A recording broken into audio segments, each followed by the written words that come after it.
நம்ப முடியாத விஷயமாக இருந்தாலும் அதை நம்பித்தான் ஆக வேண்டும். கடவுளை பார்க்க முடியவில்லை, ஆனால் நம்பித்தான் ஆக வேண்டும். ராமர் மகாவிஷ்ணுவின் அவதாரம்.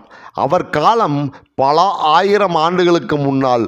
ஆனால் இன்றும் ராமாயணம் நடந்த இடங்களான அயோத்தி, ஜனக்புரி, இலங்கை, நாசிக், பஞ்சவடி, ராமேஸ்வரம் போன்ற ஊர்கள் இன்றும் இருக்கின்றது.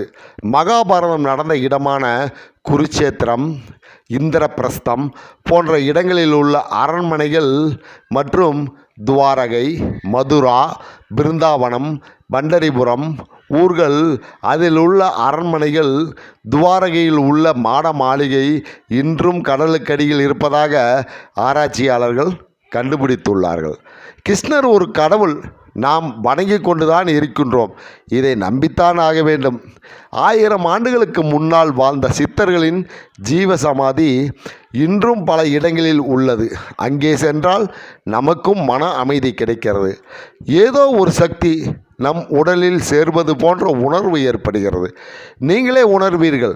ஏதோ ஒரு ஜீவ சமாதிக்கு சென்று சிறிது நேரம் அமைதியாக தியானத்தில் உட்காருங்கள்.